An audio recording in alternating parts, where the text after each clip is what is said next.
Duck, the Great Western engine, worked hard in the yard at the big station. Sometimes he pulled coaches. Sometimes he pushed freight cars, but whatever the work, Duck got the job done without fuss. One day, Duck was resting in the shed when Sir Topham Hatt arrived. "Your work in the yard has been good. Would you like to have a branch line for your own?" "Yes, please, sir," replied Duck. So Duck took charge of his new branch line. The responsibility delighted him. The line runs along the coast by sandy beaches till it meets a port where big ships come in. Duck enjoyed exploring every curve and corner of the line. Sea breezes swirled his smoke high into the air, and his green paint glistened in the sunlight. "This is just like being on holiday," he puffed. "Well, you know what they say," laughed his driver. "A change is as good as a rest." Soon, Duck was busier than ever.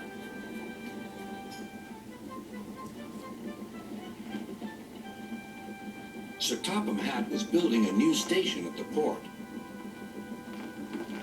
Duck pulled the heavy freight cars wherever they were needed.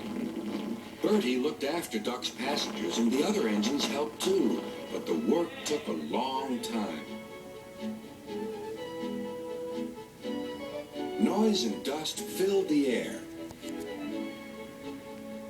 "Don't worry," whistled Toby. "The station's nearly finished." "And on time, too," said Duck thankfully.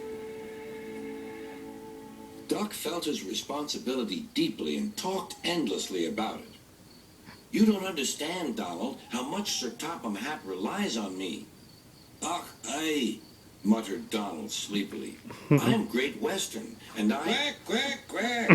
"What?" "Ye heard? Quack, quack, ye go. Sounds like ye'd an egg laid. Now wheesht and let an engine sleep." "Quack yourself," said Duck indignantly. Later, he spoke to his driver. "Donald says I quack, as if I'd laid an egg." "Quack, do you?" pondered his fireman.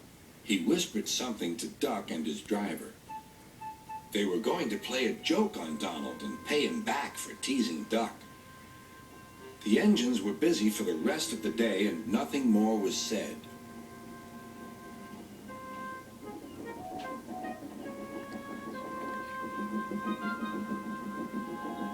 Not even a quack.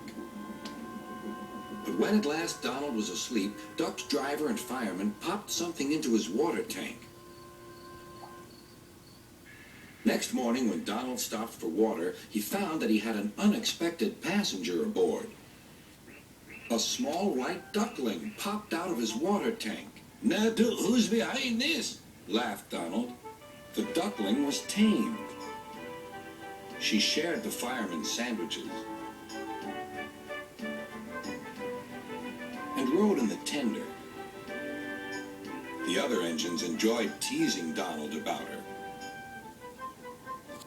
Presently, she grew tired of traveling and hopped off at a station, and there she stayed. That night, Donald's driver and fireman got busy, and in the morning, when Duck's crew arrived to look him over, they laughed and laughed. "Look, Duck, look what's under your bunker. It's a nest box with an egg in it."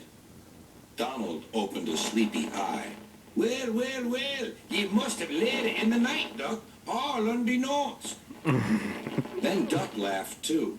"You win, Donald. It'd take a clever engine to get the better of you." There's a pond near the duckling station. Here she often swims and welcomes the trains as they pass by. The station master calls her Dilly, but to everyone else she is always Donald's duck.